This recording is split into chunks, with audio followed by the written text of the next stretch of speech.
what Colleen's talking about, like as far as like passive income. So like that's something people have been using Hex for. So some people use it for like the long term savings, where like you know people lock up their coins for 15 years, and they do that because when they like for the whole duration of when your coins are locked, you're earning interest, and the people that lock the longest get the highest percentage of the interest pool versus people that lock for like a couple days. And so um, can you all see my screen? um,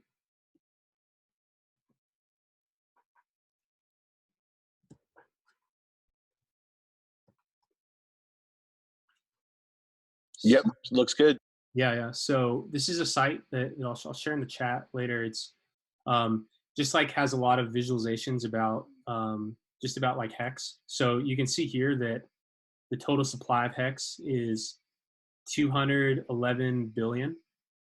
So unlike Bitcoin has a fixed supply of 21 million total Bitcoin, and today there's about 18 million, and the Bitcoin will get mined up until the year about 2130, when all 21 million Bitcoin have been mined, and then that's like fixed. So Bitcoin has like a fixed supply, and that's important for a whole lot of reasons we can cover on like on a different day. But Hex is different, where the supply. So during the first year, that's when like the initial batch of Hex get rolled out, and then after that, the inflation rate of Hex is a consistent 3.69% per year, and all those that inflation rate gets paid to the people that have time locked, and the amount that you get of that. So every day, it's like 0.01% of the total supply gets allocated to the people who have time locks. And when you have like a longer stake of a larger amount, you get a larger percentage of that pool. And so like some people play that game by just trying to stake as long as they can. So like some people, like you can like you can on the site, you can view like the stake length. Let me see if I can.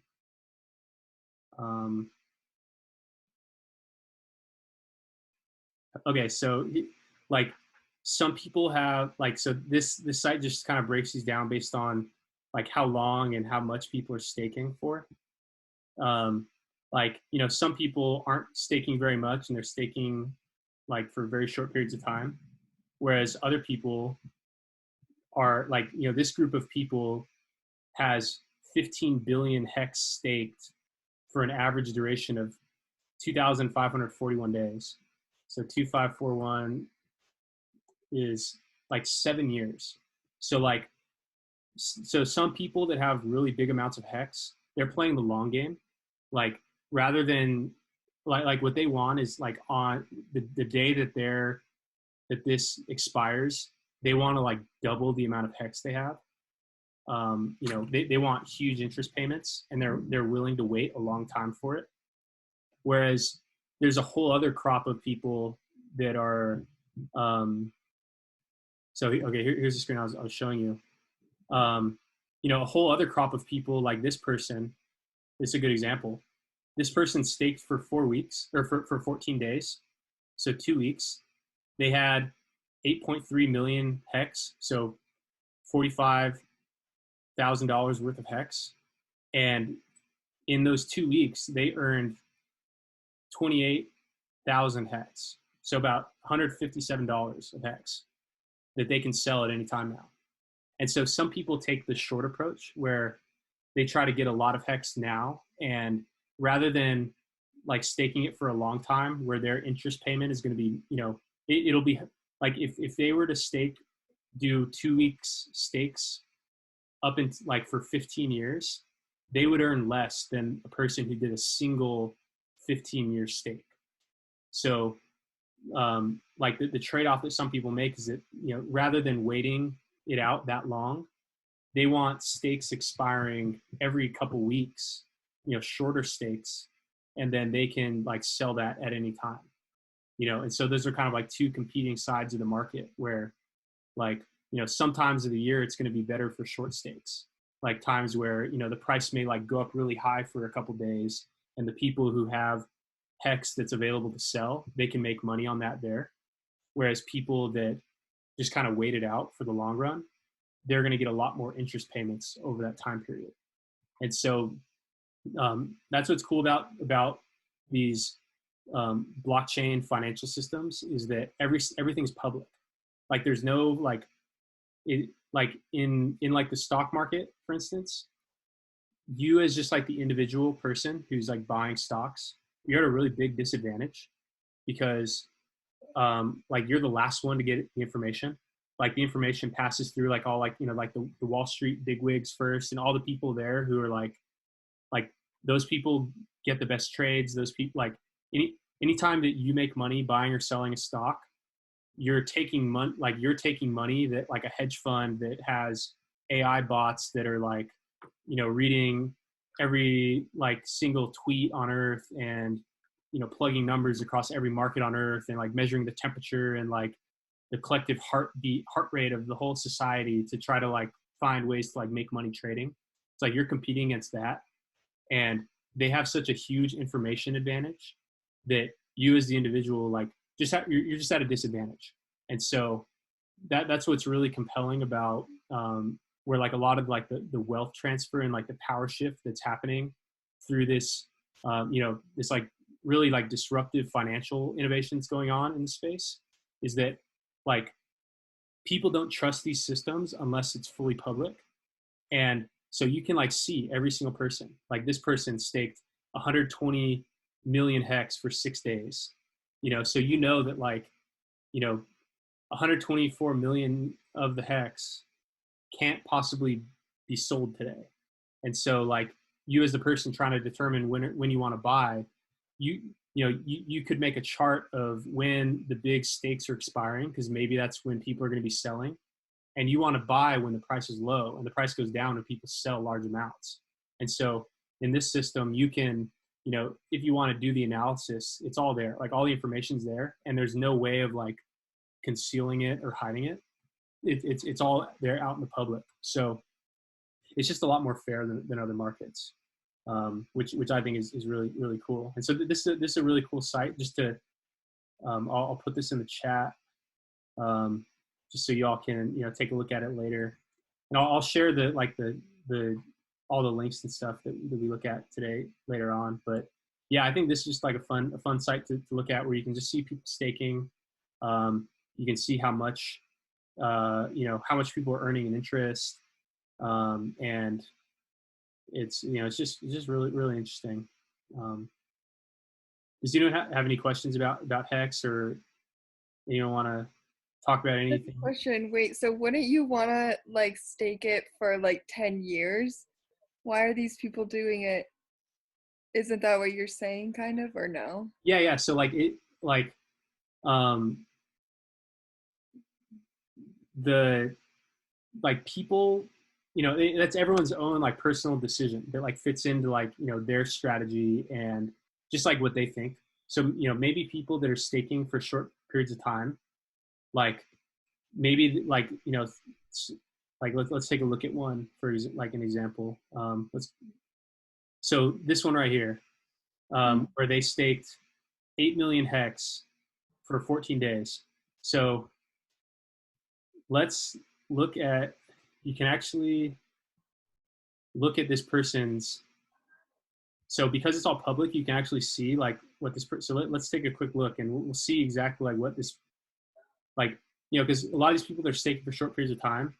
Maybe they're up massively. Maybe this person bought when it was like, 0.1 Bitcoin, 0.00001 Bitcoin. Now it's gone up like 60x from there. And so this person, you can see all their stakes. So this person has like a shorter time horizon. So they have, and this is all public. Like you can do this for any account. This person has 48 million hex. They have 82% of it is staked. They have some of these short-term stakes that they're probably doing just to like, maybe this person put in like maybe $2,000 of hex, and now it's worth this amount. Oh yeah, no, they put in more than $2,000. So say they put in, no, actually, literally, like this person could have put in like a very small amount of money, and to them, like this interest payment, like getting $300 for 2 weeks of staking, like for this Mhm. person, that could be a lot of money for them. Because it's gone up so much in the last couple of weeks, where like people that had some that they didn't stake from the start, like to them, like this $300 that they get for staking for 2 weeks, like that could be really like really big in their life for that moment. And so like like and so like this person, from the looks of it, like this shows all of their stakes, and so it looks like they have stakes expiring. Let's zoom in a little bit on this chart.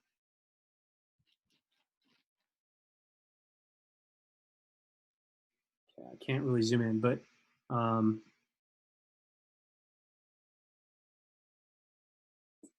okay, that's why. Um, so I like they have a bunch of like 7,000 hex stakes, 50,000. They have stakes expiring almost on a daily basis throughout the whole year, or on a weekly basis throughout all of you know 2021 through 2023. You talked about doing that last time. I mean, you were talking about maybe like even like picking a date, like 5 years from now, and then a bunch of consecutive. Like I think we talked about that last time, like kind of like this person did, like a bunch of dates close together. Yeah, and that's like some people have their stakes like this. Um, Other people, let me try to find someone has a. I'm gonna pull it up in Telegram. Someone in the Hex chat showed their stake schedule.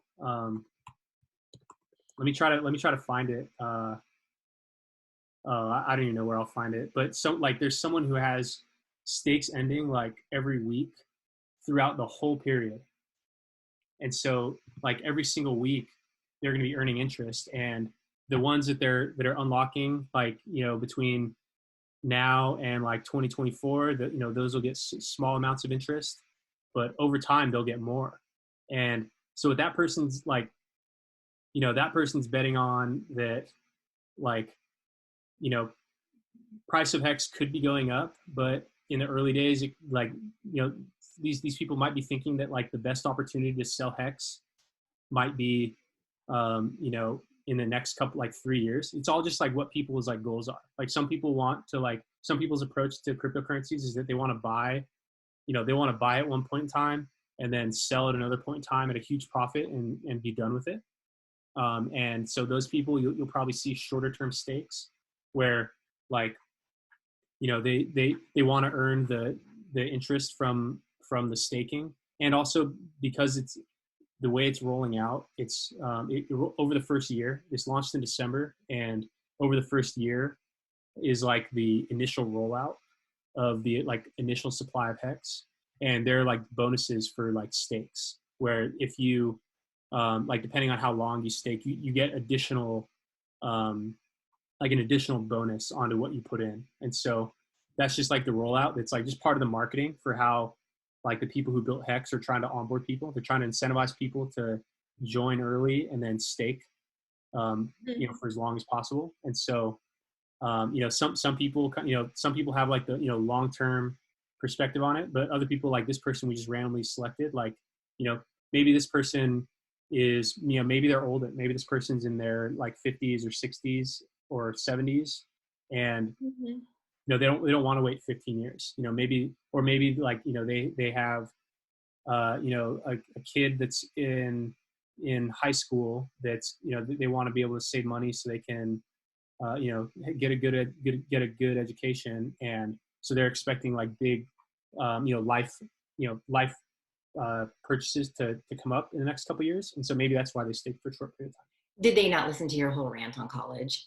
of time. There's probably mixed reviews in this group. We have some very I think like two masters. I guess Colin's got a master's degree in STEM. Monica, a master's degree. Anyone else with a master's degree? I know. I'm just Anyone, anyone else with a college? I don't know. I don't have a college degree. So anyone else not have a college degree? I have a few, no, I don't have a college degree, but I have a few like practical questions that's just Yeah. on this. And we spoke a couple of nights ago, maybe one, two, three, not sure. Mm-hmm. And I think this is just going to be like a follow-up to that. Yeah. So, and this actually answers like Monica's question too. So the way that we decided to do it, because I was telling you what I was feeling into on the strategy that I wanted to use and what I wanted to use it for, I had to start trading. I didn't want to leave everything in BTC, and I wanted to find a coin to do both, to like short-term trade and hold long-term.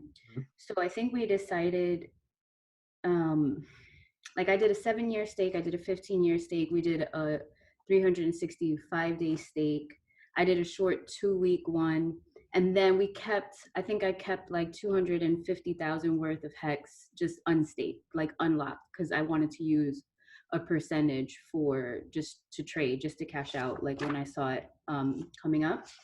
So those were just like the starting amounts, like because I was getting used to the wallet, and I was like, I just don't want to lose like another, like I just that was the call with Colleen. I was like, I put like a couple hundred in here. I'm not sure where it went because I didn't press a couple of buttons. I didn't want to do that again and then like dump more money in it and not be able to recover it. So now that I'm clear on that, and we traded the ETH and the ETH and we put it in the MetaMask wallet. So I was looking to go in and convert more today, and then I saw like from our chat, it's 30% up, like from our chat, and I'm like, oh, okay, so wait, what do I do now? I have what's unstaked in there. Mm-hmm. Where it's at right now, what would you recommend for me to do personally, knowing that I still want to put some more in? Because we only put, I think I only locked up like 250,000 worth of hex. Mm-hmm. 250,000 units of hex, not 250,000 worth. What would you then do if I want to just double up that amount? Because I told you I had X amount that I wanted to use for hex for my altcoin. Mm-hmm. I haven't moved it out of Ether yet and put it here. Like, what would you recommend that I do? So I think that like you have some long-term stakes, so those are probably good to just to have. And for the amount that you didn't stake, like that's totally fine to not have some stake, because like, you know, someday like the price just run, because it really doesn't take that much new money coming in to push the price up. So you definitely want to have some, like if you have like, you know, like short-term goals with it too, which are like great, like, you know, short-term goals are just as good as long-term goals. Definitely, like, you know, have some on hand so that, like, you know, if there's like a day where like you look at the chart and you're just like shocked, and like it, like, you know, blows your hair back, like those are like usually good times to like sell a little bit, especially if, What would be that number that you open up and see and that it shocks you that you would sell? um let's look at the chart. Can y'all see the chart? Can you see the numbers here? So here I'm gonna look at the hex US dollar one. So right now it's at just over half of a cent. And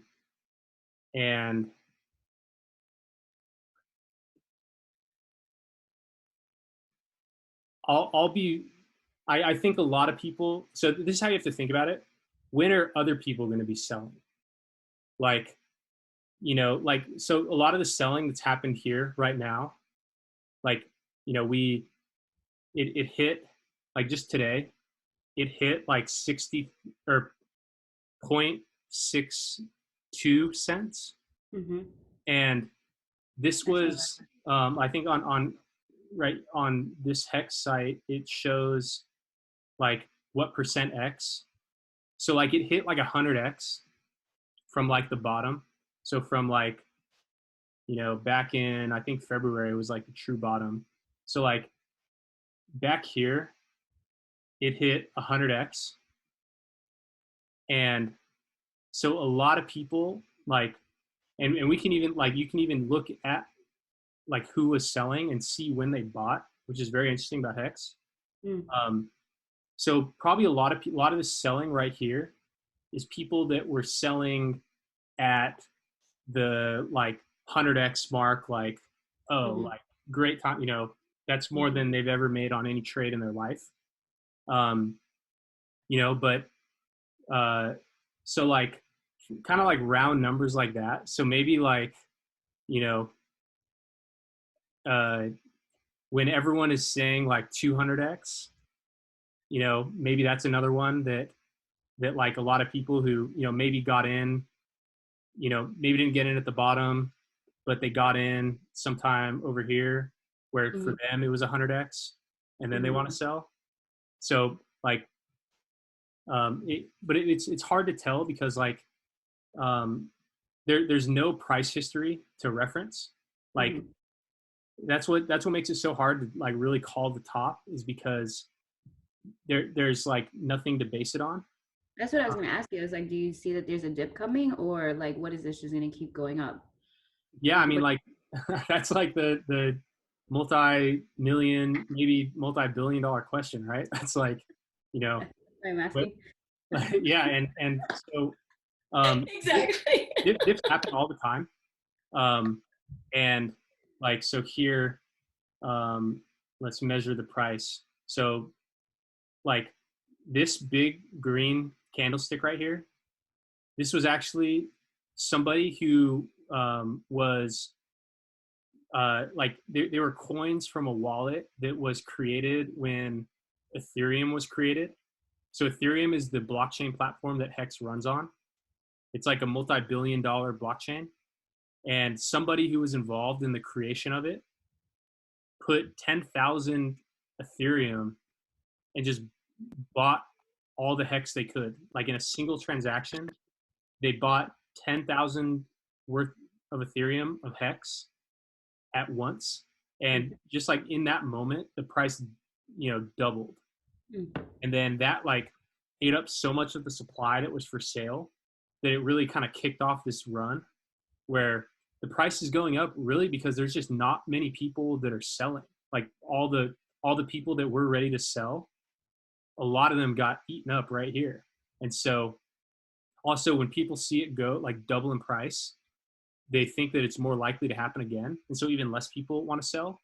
But when price, you know, kind of went from there to here, you know, it had like a 300% gain, and then from there it had a, you know, a 40% loss. And then what's good about like these dips happen all the time. Like when people are trading anything, like you see this in Hex, you see it in Bitcoin, you see it in you know, in like commodities like rice, like the markets where people are trading, you know, like barrels of rice. You see it in oil, like every market, it follows it's called a push exhaustion cycle. And that's where, you know, like there's buyers in the market and they, you know, push the price up. And then once the buyers run out of energy, you know, the buyers run out of money to buy with, then, and the price goes up, then people that have the thing, you know, the sellers enter the market. And so, you know, all the people that think it's a fair price to sell during this time, they enter the market and start selling, and that pushes the price down. And then, you know, once all the people that think it's a fair price to sell between this range, you know, so between this like, you know, 40% range, once there were no more sellers left and there were now more buyers coming in than sellers, you see another push. And, you know, and then once, you know, there's, you know, sellers enter the market, you see one of these other exhaustions. And so like probably like it's hard to call the tops and bottoms. And so like for selling, you know, it's really just a matter of like, you know, picking a number that you're comfortable with. And like, you know, because if you're selling, like, you know, you should be, you know, confident in that. And like when you're selling, you want to be able to use that money for something else. And so like even if you sell and price continues to go up, um, it's usually okay because if price just, you know, keeps running, like, you know, there's always opportunities to buy in at dips. And so like on this first dip that happened a couple weeks ago, you know, price went up, you know, from this point 300%, then dipped 40%. And it's just how like the math works. But like you see these like you see these arrows right here, where going down from this level to this level, it's a 40% dip. But when you buy in, like if you were to have bought the bottom, when it gets back to that level, it's actually a 65% gain. And so, like, the upside of catching dips is actually greater than the downside of, or it's greater than the upside of selling the top. So, like, selling it, like, you should sell when you feel the need to, and when, like, you want to sell when the price is going up. But like, even if you sold and it continued to go up, as long as you like made a profit from like your investment, that's a win. That's better than most people. And when you're looking to buy in, again, like, you want to look for, days like this. So like, I would, like, go to this chart, and, if we appear to be moving in a strong uptrend, which we are, like, you want to just, kind of be on the lookout for days where, there's like a big red candle, like days where like price has gone down. And like, those are days that you should kind of like focus in, and decide that like you want to buy on this day. And then if you zoom in closer on the chart, you can actually see these waves of buyers and sellers. And what you're looking for are signs of trend reversal. So this is that big dip. This is that big 40% dip right here. So here the price went down 40%. So like, and it came in these like really big waves of sellers. So like, this big wave of sellers, there's like a push followed by an exhaustion, then another push to the downside. The sellers kind of got tired, buyers entered in. Then when they pushed the price up, more sellers entered the market. And then you see the sellers kind of losing energy here. Like, you don't know what the next trade's going to be, but you can kind of see, like, what you can see here is that, like, there hasn't been a big sell order yet, and new buyers are stepping in. And so patterns that you can look for on the chart are points where the price has hit more than once. So right here, like, price hit this level, bounced back up, price hit that level again and didn't break through. And so, like, this person who bought here, like this massive buy order, or, it's probably a bunch of people, like, they're looking at the chart, looking for signs that the sellers have run out of energy. That the sellers, like all the people that think that it's a good idea to sell HEX within this range, those people have run out of HEX to sell. Because if they had more HEX to sell, they'd keep selling. And so, like, you want to look for things like that, where it's like evidence that, sellers are running out of money to sell. And then, like, even like, this big push upwards, what that means is that, like, buyers are, think this is a good price, because, like, these buyers are buying this up, buyers are, buying it up more here. And then these buyers, push it up way more. And so, like, that would be a good entry, like, after like a really big downturn, like the first, you try to find someone. This doesn't always happen. Like, this isn't like a certain thing. It's just like a common thing. But like, if you see that, like, price hit the same level and bounced off it twice, and it was followed by like a massive move upwards, that's actually like a low risk area to actually buy in, because, like, you have evidence that this trend is reversing because the sellers ran out of energy. They couldn't push past this level. And then buyers started coming in and filling that up. And so that's probably how you want to approach the dips, is like, days where, like, you don't want to spend all your time looking at the charts, because you like, but, days where, you see, like, days where it's red, or maybe you can zoom in on like the 6-hour chart. Like, when you see a bunch of red in a row, that's when you should start, like, getting your wallet set up so you can get ready to buy. Because what I feel like I'm gonna do is, I told you. Well, we spoke a little bit in detail about this, and I do want to use it as income, kind of similar to pre-search, because I was looking at it and I was looking at its potential. Mhm. Um, so I'm just playing around with that, and I just want to just make sure that the timing is aligned. But there's not a lot of data, like you said, there's not a lot of data on this, and so there's no way to really like look at it and map it. Yeah, Um, yeah. It like, and there will be some events in Hex that like, just like as this like rollout period comes to an end over the year, um, like there's some things that are kind of working against the price of Hex. Like the amount of new Hex that's created every day, it's actually like it's like 0.3% per day. Um, like after the launch period, that new Hex per day is going to be 0.01%. So the um, what is that like? There's going to be 30 times less in daily inflation. So like price is going so, but that's like a strong sign because even though there's a lot of inflation going on right now because it's like in the middle of the launch, the price is still going up a lot. And so that's like a strong sign. But because there's so much supply that's being issued every day, um, once like you know price stops going up. So the other thing I'm looking for, I'm not necessarily looking for like a dollar number. I'm looking for some type of shape like this on the chart.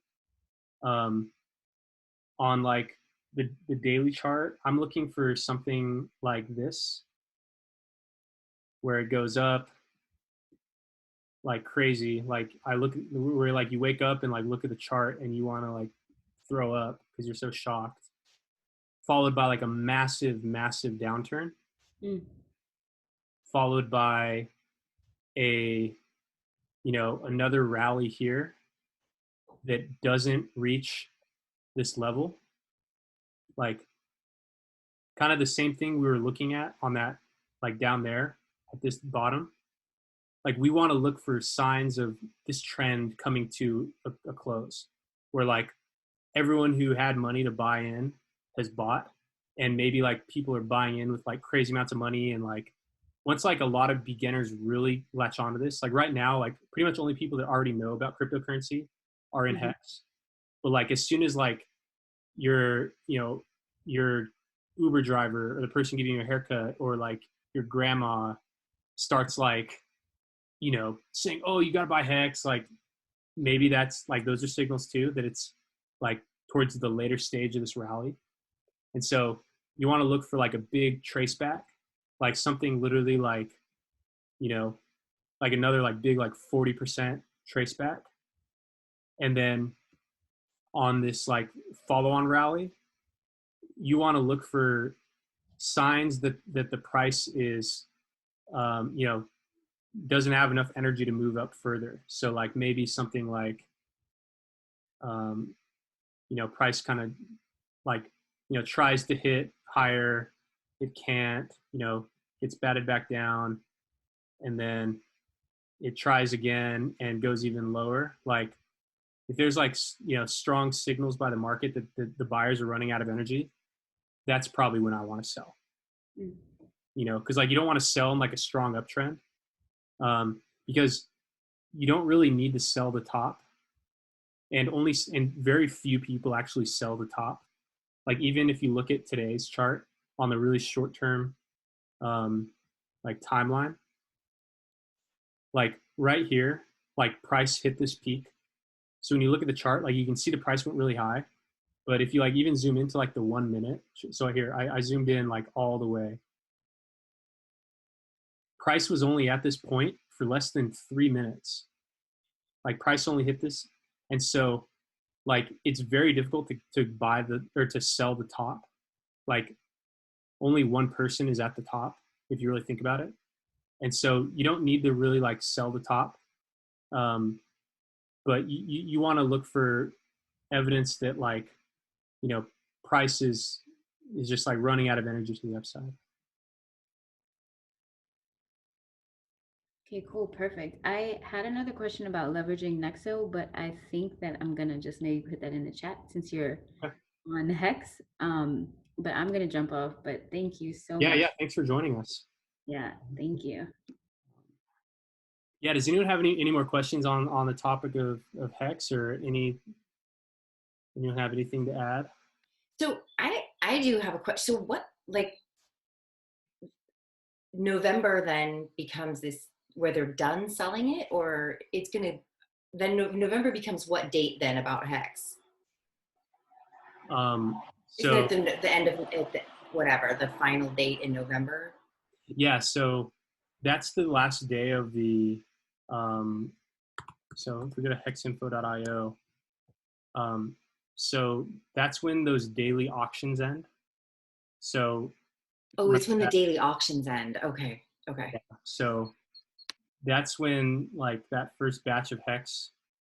So it's there's 195 days left till the end of this launch phase, and at the end of that period is when everybody is going to um, get the reward. Like there's like these like rewards for the people that staked during this period.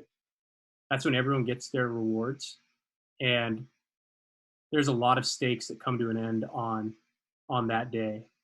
Um, and so that's probably a good. There will be a lot of good opportunities to buy at that time, because a lot of like a lot of hex is going to enter the market through the, it's called big payday.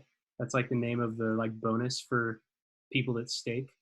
And since so many people have stakes that are ending right after that, there could be a lot of selling on that day, you know. And the people that are selling, they're pushing the price down. And what they gotta like, the the thing that they'll have to like calculate in their head is like, are they going to make more money just selling now and being done with hex? Like, do they think that just like the value of hex is never going higher than it is now? And so like some people are going to sell because they think that, and they could be right. You know, you never know. But they have to outweigh like, but then there's like this other group of people that are selling hex, trying to sell then because they're expecting to buy lower.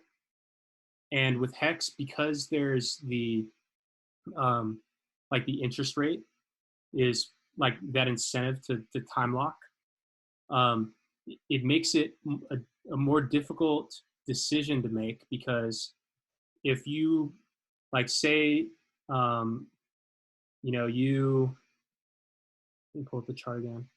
Say like you sold on one day and you're hoping to buy back in the future. The amount of hex that you gain during that time um, is it like has to be a greater amount than the amount of hex that you would otherwise just earn during that time if you were to stake your coins. And so that's like what's interesting about hex is that it has this compound interest effect where the um, where the like staking earlier than like if you started a million hex stake today for 15 years and um, you started a million hex stake in a week from now for 15 years, you're going to get slightly less interest than if you would have started staking earlier. And that's just like how the interest distribution is calculated. And so it that's like the thing that could counteract like massive selling when people's like first stakes end, is that if they see that they made a lot of money from their stake, just the value of their hex going up, and then on top of that they earned interest from it, um, they need to make a really good trade where they like sell the top and then buy the bottom and then like restake in order to get the same amount that they would have had they just staked instead of trying to sell and then buy and then stake. And so that can like, you know, there are all these different forces at play with this where they can you know, the people are going to have to weigh, you know, every person's perspective is different. You know, every person that has hex like has a different, you know, price target in their head that they're going to act on. And then just the sum of everybody doing that together, that's like what lays out on the chart. And so I think that like, you know, that could help counteract the like massive sell-off during that time. And also, like, the higher that the price goes, this is the other interesting part about it, is that like, if it really runs, then people are just going to have less, like, they'll just need to sell less hex to, like, buy the same quality of house. Like, they won't need to sell all their hex. They only need to sell a small amount. And so, like, the more that price goes, where, like, there aren't people that are, like, sitting on a loss, where people are only in profit, where maybe they've even sold their initial investment and the rest are just letting it run. That's, like, best case scenario, because those people are just less likely to sell and less likely to sell so much. And so, yeah, I mean, it could play out a lot of ways where they, they get the, oh shit, Colton, I think, bounced from this and he just has to be readmitted. Where is he? But yeah, so I mean, like, there are all these different types of, just like things that factor, they're factored into the price, and that's all part of the game. Like, no one can predict it. It's like kind of like a Schrodinger's cat type thing, where, like, you don't know the outcome until the outcome has already happened, and and so, like, sticking to strategies like, choosing days where it's like dumping in price to buy, like, that's a good strategy. Or, like, selling when, like, you think it's crazy, even though the price could go up, like, and you may not be able to buy in at the same price that you sold at. Then that's money that you can, you took a profit, even though you could have had more. Like, you can't really think of it like that. Like, can't just think in, like, terms of, like, coulda, shoulda, woulda. So all these things are at play, with the price. And, you never know what it's going to be. The longer your time horizon is, probably the better. But it still is good to have some hex ready to sell, just because, like, price could, like, a single person could just, like, buy up all the supply. And so the price would look really high there. And then, so there might be, like, a couple minute window where you could sell some and make a ton of money. And, if if you can, pull that off, that's, that's like a great, great trade. But, like, there's risk involved, like, all the people that bought Bitcoin at $1, sold it at $20 and thought they were geniuses. Like, it's like the same type of thing, but there is risk, that's the other thing you have to factor in. It's like, there's real risk involved in these. And, a lot of, like, it's easy to tell people when to buy, but when to sell is actually a really personal decision, because, like, other like personal factors are at play, like your own personal circumstances, your own, like, appetite for risk. And so it's good to, like, filter out days, like, to sell. Like, you don't want to sell when like the price is dumping. Like, you want to sell into people who are buying the price up. But if, like, you need to sell, you need to sell. And, like, there's no shame in that either, Well, do you want to, I know we've been on for a minute, do you want to quickly do, like, a happening, like, shout out before, I mean, I know we need to have, like, a countdown and a ball and a celebration, but yeah, let's we're just a few days away. Yeah, I'm exciting. I'm gonna pull up the countdown. We'll see when the estimate is, because there's no way to tell exactly when it'll be. And something interesting that just happened is that, remember how we talked about how the number of, or, like, the difficulty of mining Bitcoin gets, it gets adjusted every 2 weeks, so that, like, if more people start mining, then there's less time in between each block. Like, rather than new blocks being added to the Bitcoin blockchain every 10 minutes, new blocks are added, like, every minute. Just this past week, there were, like, blocks were being found seconds after each other. What that means is that a lot of new miners started mining, and so there were just so many more guesses of that crazy number that they're all trying to guess for. And so before, like, the every 2 weeks is when it's called the difficulty readjustment. It happens every 2 weeks. It makes it more difficult to guess that number. and it's in response to, you know, more mining power online. And so they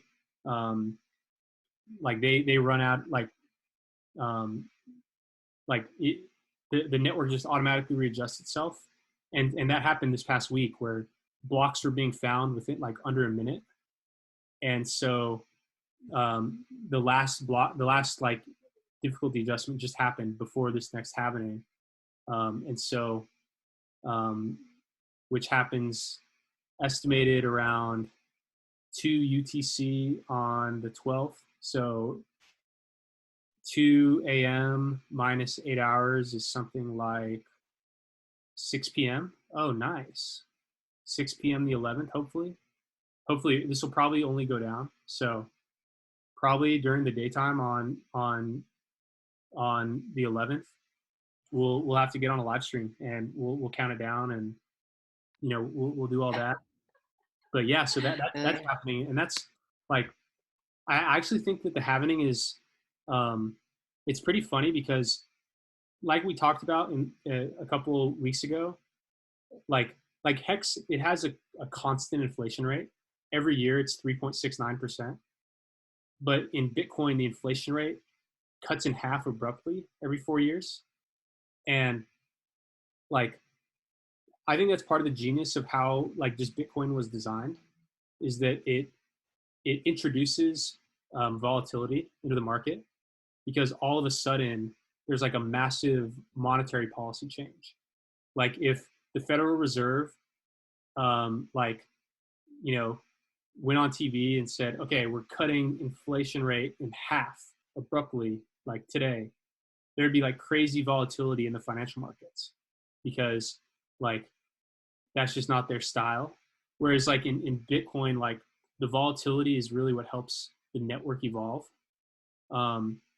Because like as the price goes up, things get funded, people hear about it, you know, all the technology gets better. And then when price goes down, all the bad companies get weeded out, all of the you know, just like every you know, everyone is, you know, like people who couldn't hang, they sell to people that could hang. So more Bitcoin accumulates in the hands of people who are in it for the long run, and so that helps the price go up. And so like the volatility that happens as a result of the halvening, like that's part of why Bitcoin is so strong. But it's pretty funny that but you can also think about the halvening as like the halvening is a celebration of stability, because no matter what, you can count on the fact that like no matter what's going on in the world, like, you know, every 10 minutes new blocks are added to the blockchain, and every 210,000 blocks that inflation rate cuts in half. Like there's no debating it, there's no like, you know, voting to like say like, oh no, let's push it back, or oh no, let's actually increase it. Like there's a pandemic going on, we need to give people more money. Like there's none of that here. Like, and so I actually think that the halvening is actually like, it should be viewed as like a celebration of stability, where like the thing that is constant, Amazing. that like there will always be volatility. And like whereas like the Federal Reserve, like their mandate is to 3 key objectives: maximizing employment, stabilizing prices, and moderating long-term interest rates. So that means moderating the price of money. They want to stabilize prices, and when prices are stable, there's not opportunity. Like in cryptocurrencies, when you know you see like, you know, crazy, you know, like, you know, 40% sell off in a day, that 40% sell off, that's opportunity for a buyer right here. And if the price was just flat, then there wouldn't be opportunities for people. There wouldn't be opportunities for people to take risk and, you know, buy and sell the different waves of the market. And so they like by reducing stability, which is like what the Federal Reserve does, they're actually reducing opportunity. And that's really the beauty of Bitcoin, is that like all this volatility is really just opportunity. and every 4 years, the inflation rate cuts in half. It's like a big shock to the whole economy because now like there's a new reality, and so it like kind of stirs the pot, and so that just creates more opportunity for people, and like that's like even though like everyone wishes they would have bought Bitcoin back here, like kind of how I was talking about earlier, there's huge risk at that time. Like when Bitcoin was $1, it could have never taken off, and then people that bought a bunch of it could just have like gone to zero.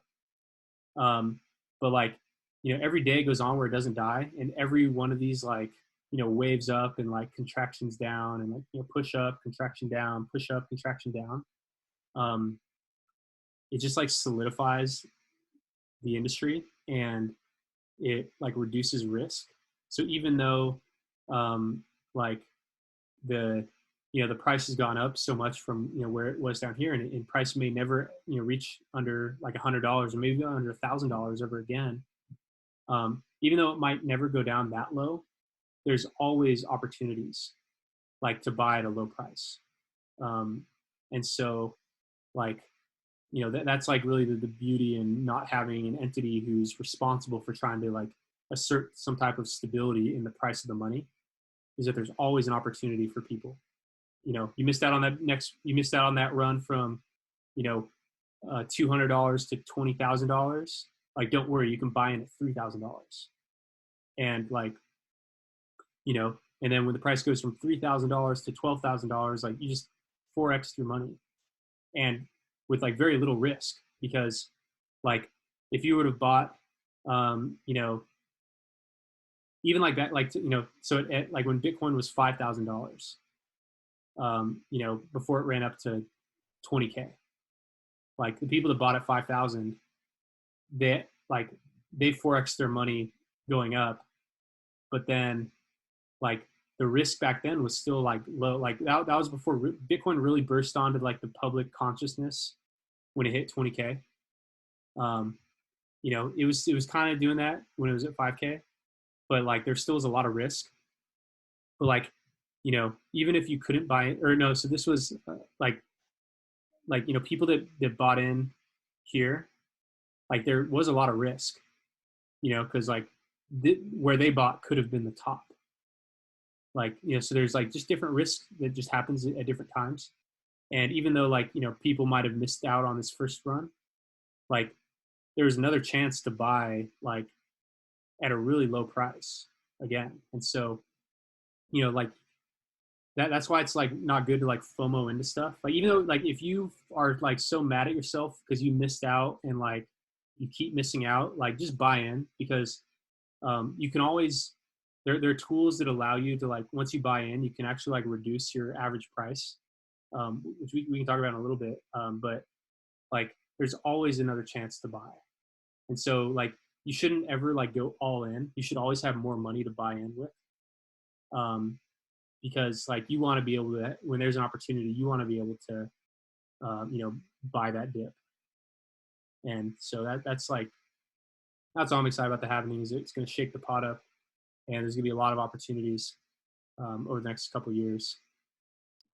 It looks like the 11th is on Monday, so we'll have to like watch the time, or if it doesn't get any closer in the meantime, we'll have to watch the timing and go on Monday. Yeah, this is a lot of fun, and I'm glad that HEX has continued to go up since when you all bought some. Yeah, right. Thank you. It's like it didn't dump to zero. Yeah. It's okay. And looks like there's a dip forming right now so price had dipped from like today from like the peak, which is really just like it's not really good to go peak to peak, but 16% down, and then it's recovered something like maybe like almost half that back. And so let's do a quick little price prediction. I think that price is probably like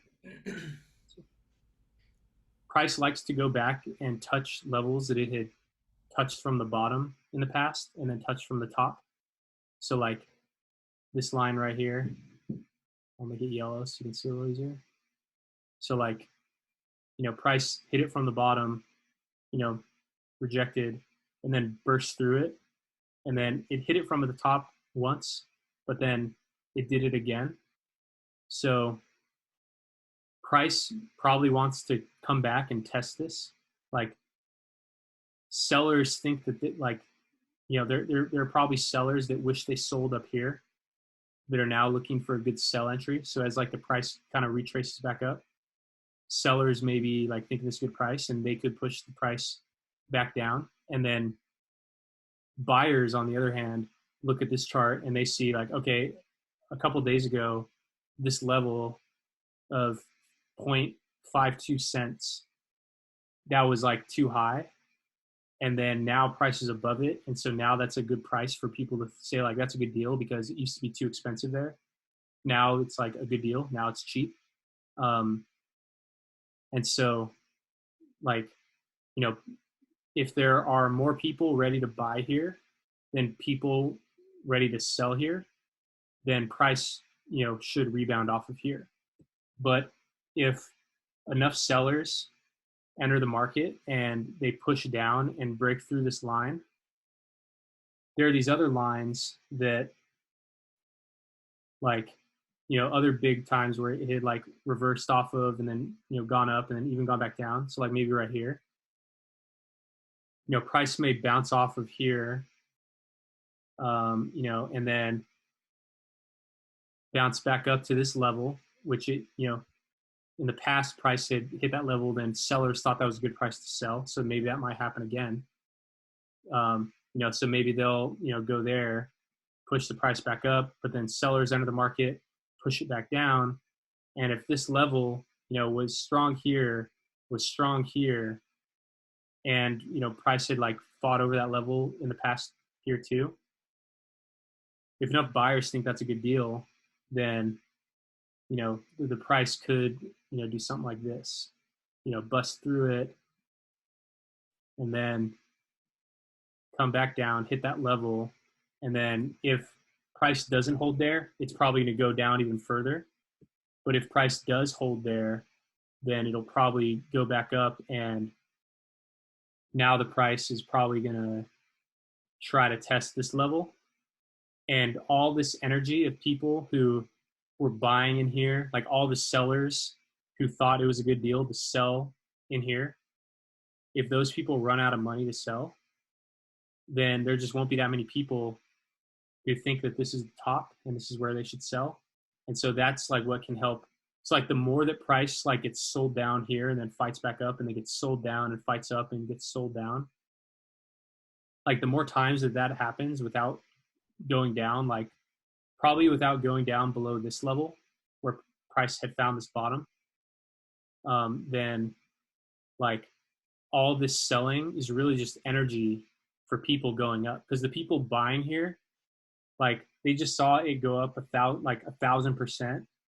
These people aren't looking for like a quick like 20% gain. Like they're not looking for a 20% trade. They're looking for like a 200% trade. And so that can help push the price up in like a really aggressive way. Kind of how like, when we look back here, point these top levels, price came up, hit this level, went down, price came, back up again, hit that level, went down, sellers ran out of energy here. And so all throughout this whole time period, from this top up until there, like all the people selling in this black or in this blue box, they've just run out of money to sell. And so when price kind of came back up to test this level, there were no more new sellers that were ready to push the price back down again here. And so that helped the price like really move up, where it didn't even come back to hit this level. Like price went up, had really small tracebacks, and it didn't hit up until here before it had like a really big traceback. And so like the longer the dip lasts, the more energy there is to the upside. And that plays into Bitcoin as well. Like if we go to the Bitcoin chart, let's take a look at the Bitcoin chart here.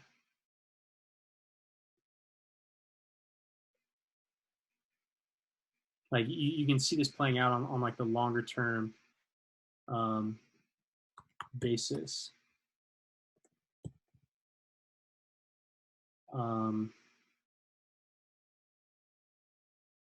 So when we look at the like monthly chart,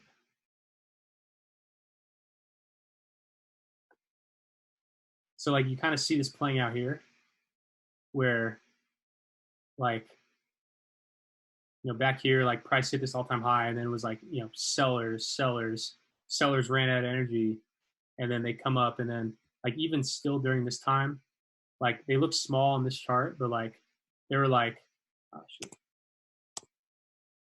There were, you know, back in 2015, 2016, it's like 30% sell off there. You know, probably another like, you know, 30% sell off there.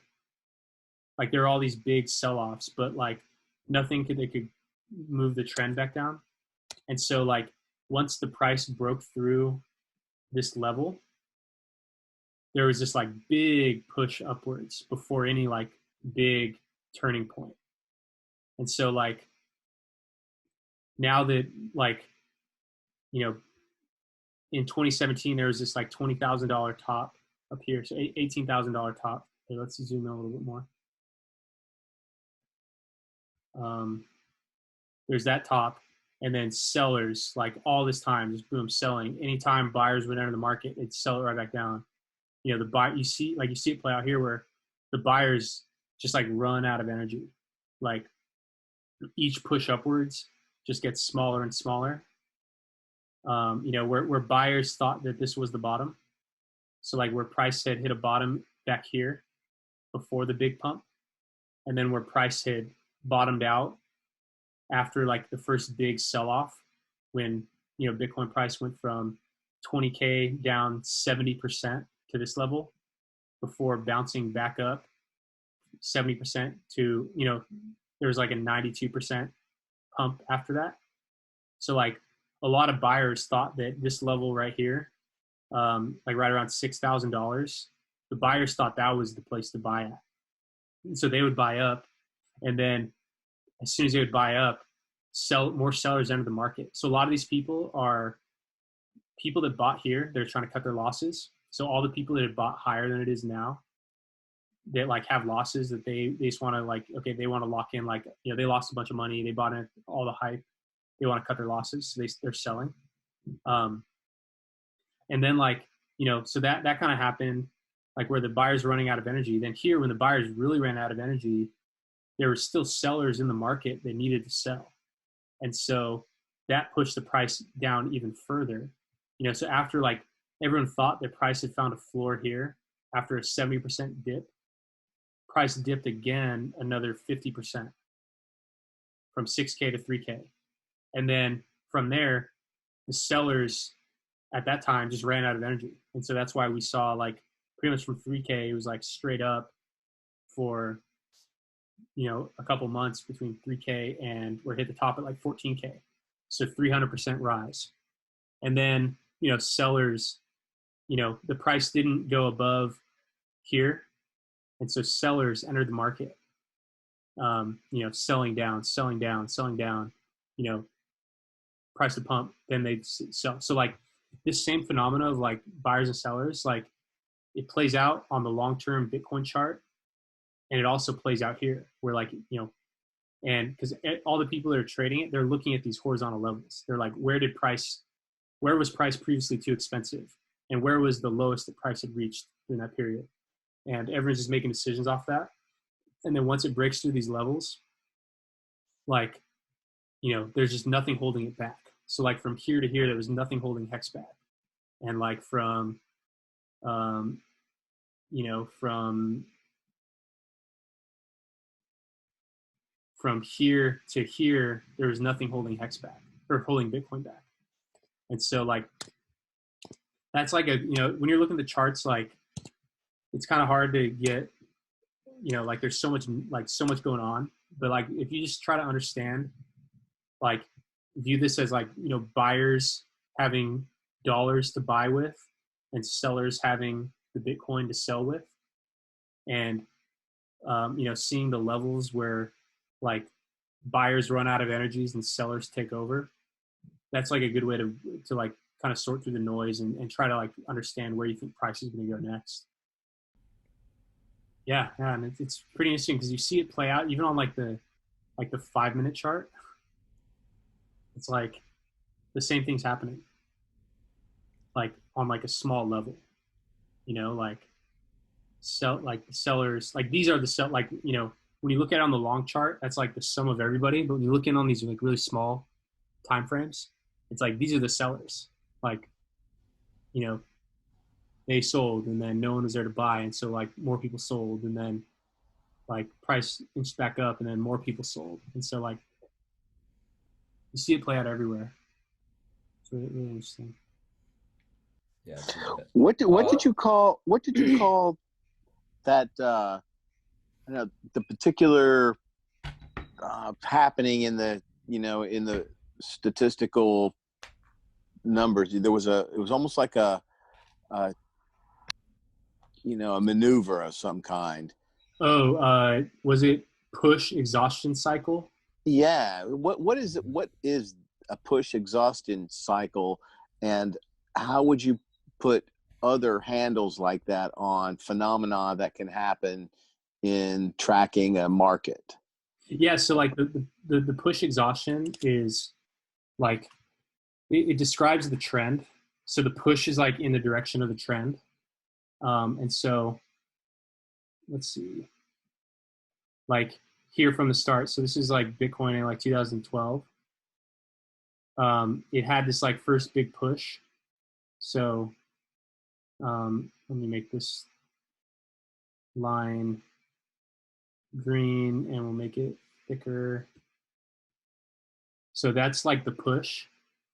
And then once the buyers run out of energy and the sellers enter the market, there's an exhaustion. And so like that's the exhaustion. And then like usually price before it continues, it usually like ranges around. And so like during this time between January of 2015 and October of 2015, so for almost an entire year, price stayed within this range between $150 and $300. It wasn't like clearly going up and it wasn't clearly going down. So that's called consolidation. So there's like push, there's exhaustion, and then there's consolidation. And that's like the consolidation is what happens when the market is finding the floor. It's when the sellers run out of energy. The buyers don't really have that much energy, but maybe they're like making money in other markets that they're ready to put in here. They think that the bottom is in, and so they start investing.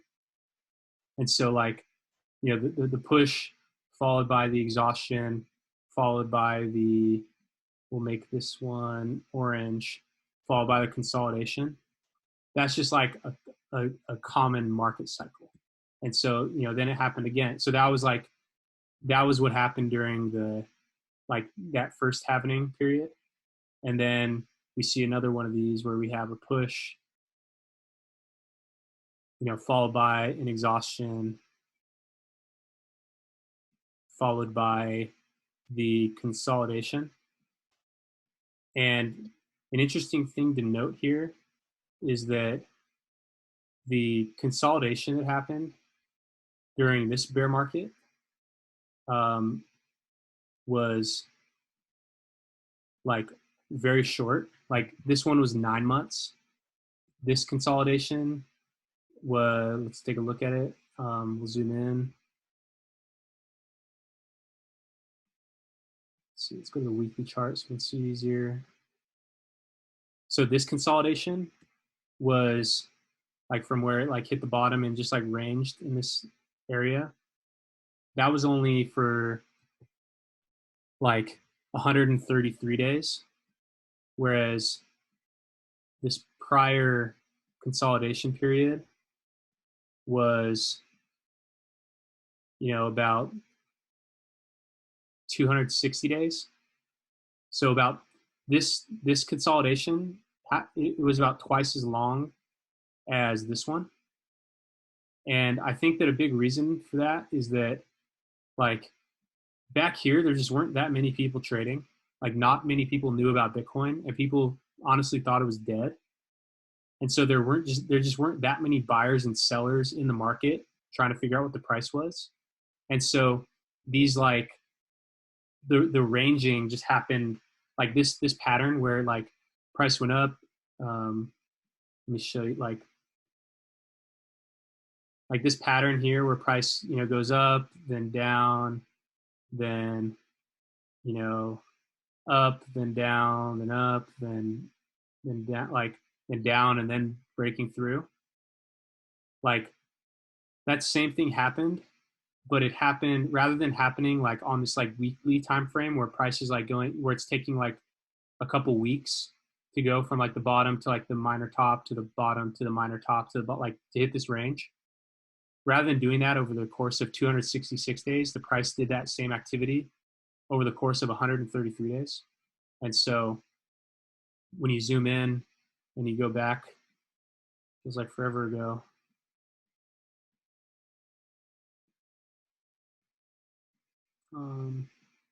Yeah, so you see, like, on the daily chart, when you like zoom in, it still did that, so like price came in here and, it went from, there to there to there, to there to there to there to there to there, and then it, like, that was the last time it like really dipped down. Like, that same activity, which is like the market, like the buyers and sellers both becoming exhausted, and like the trend has come to an end where like price couldn't break this level. Like, price hit down here, it went back up. The sellers couldn't push price back down, but the buyers also couldn't push price back up. So it was ranging here. That same activity happened over half the time. So it's similar market structure that happens, but just because there's, orders of magnitude more people trading between 2018 and, like this, like end of 2018, beginning of 2019, there were just so few, like so many more people than there were back at the other time, that market cycle just took less time to unfold. And so, like, and it happens again. So, we didn't see like a bit, like after this push exhaustion, we saw another push, but it wasn't like a huge push. And part of that is because of what was causing this big run up. A lot of this run up was caused by, believe it or not, there was a Ponzi scheme in China that was getting people to send it Bitcoin. The Ponzi scheme, they lied to people and told them that they were going to be like taking the Bitcoin, and people were investing in a trading fund, and they would have like an AI algorithm that would trade and then send them money every week. People really liked that, and they thought it was real, but it wasn't. They were just paying people with new people coming into the schemes money.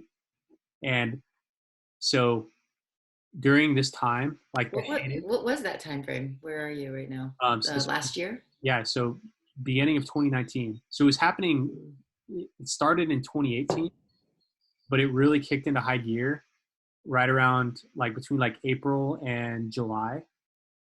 And so part of like the price going up so much, maybe the price would have ranged around in here for longer, but at that time there was like, that was like peak, it was called plus token, peak plus token Ponzi scheme, where they just got people to buy into this Ponzi scheme where you had to buy in with Bitcoin. And so like that Ponzi scheme, like took, like they took possession of something like 1% of all Bitcoin, like a huge amount of Bitcoin that they just got. Oh my God. And that's like, and the day that they got arrested was this very tip when like the authorities in China shut it down. And so like a lot of this like bull cycle was, it was fueled by a Ponzi scheme. And what's interesting to think about is that like, it doesn't matter why the price is going up. Like price could be going up because of just like a speculative bubble where people just want to buy it and hold it. But like a person buying just because they want to like hold on to it for savings, or like a person that wants to buy it as like a way to like hedge against like other investments they have. Like those people buying versus people buying to join a Chinese Ponzi scheme. Like as far as the market is concerned, all buyers are valid. And so like, even though like there's a source of buyers that like kind of comes to an end, like people buying to join a Ponzi scheme is no different than people buying for any other reason. And so like the same market cycle still kind of follow. Like when they shut down the Ponzi scheme, that source of buyers who thought that it was a good deal to buy at not, $10,000, $12,000, that group of buyers no longer they ran out of energy. There was no Ponzi scheme to keep investing in. And so the buyers ran out of energy, and then, sellers, so either people who had bought up here and wanted to cut their losses, or people that had just otherwise bought down here that wanted to lock in profit, they start selling. And so that's like, when it turned from like into this, like, push, the push up caused by the Chinese Ponzi scheme, followed by the exhaustion from the sellers in the market. And then, the market like tried to like turn around here, but then like coronavirus happened, and there was like this big sell off across all the markets, and that like, pushed down. So like we've really been like, actually we've been in a bear market for the last almost year. We've actually been in a Bitcoin bear market, believe it or not. A bear market that has consisted of, on my birthday, price pumped, what was it? It was like one of the biggest single day pumps in history. The president of China said, blockchain good, Bitcoin pumps 40% in a day. Last, like amidst a bear market. And then, a couple weeks later, so like, pumps 40%, cuts down to even lower. It finds this like double bottom. It couldn't go lower. Price goes up like another 60%. So even like, and before price dumped, from 10K down, before price did like another 60% dip, which is kind of similar to this big, like 50% dip. Like usually like the last dip of a bear market is the biggest. And so like, there was like this, 50% dip there after a long bear market. And then here it's like there was another 50% dip. And it doesn't matter why, people were selling here because of coronavirus.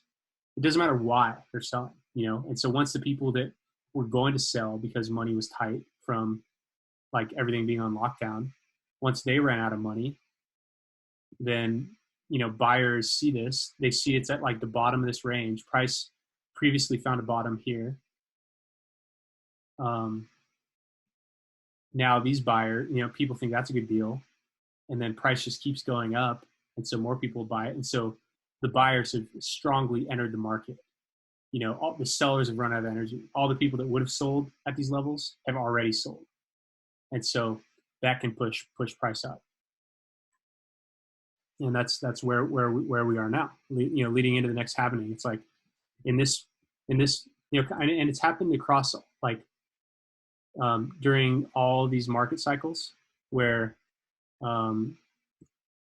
the first halving happened in 2012.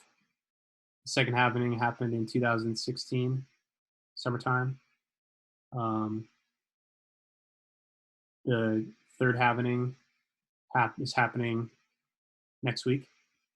Like, there's each market cycle so far has had like, major push up and like, followed by like a major retracement. So here it's like from the start to like a first peak, it went up 3,000%, and then price dipped down 75%, and then price goes up again, another, in that case it was 1,200%, or 1,500% before price, took another 80% dip.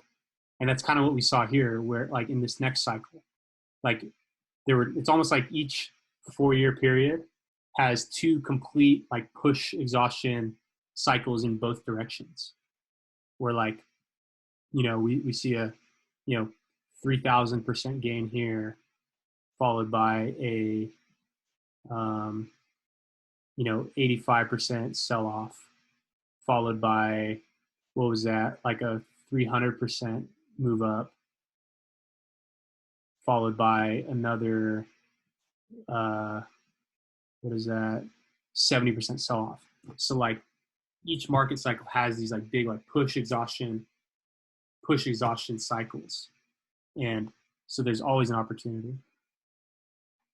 Yeah, I think this is a really important thing for people to understand, and like, Yeah, that I was feel like huge. this is the thing that like, because I feel like a lot of people, they are afraid of the volatility, and like when they look at the chart going all over, like they're afraid of buying when it's high, Mm-hmm. and so but also like on the same note, people are afraid of like waiting for it to go down and it never goes down. So like, I think that just like helping people understand that like price goes in these cycles, that can help people who are just kind of sitting on the sidelines that would want to be able to do this, but they just don't know when. Yeah, you got to wait for the golden cross, man. No death cross unless you're going to dip, right? You got right dip cross. Oh my God, now you're just saying things. No, that's a real. There's a. See if we can pull it up. I think you did that on our first call. You were talking about the death cross. Yeah, like it's like a. Yeah, I mean that's something that like a lot of people reference. A lot of people look for those. What they're looking for is the moving average. Why can't I? Okay. Yeah, even like people build these indicators that say when to buy and sell based on the moving average cross. And so like, if you would have used this strategy, you would have gained 4%. Which really isn't that much. Like, but what it does is it like helps you know when like, let me see if so here, I'll just like show the moving averages. Well, I like the way you're able to break the market down, where you have market cycles, you have pushes and pulls, you have tops, you have bottoms, you have the various threshold forces, and being able to quantify the amplitude of those forces, where you're talking about the buy orders at various levels up and down, or the puts and that kind of thing. Mm-hmm. There's really a unique language that goes to understanding these market cycles that you eloquently dance through. However, it's really fascinating for me to hear you use those terms and start to get a deeper understanding of watching the trend lines.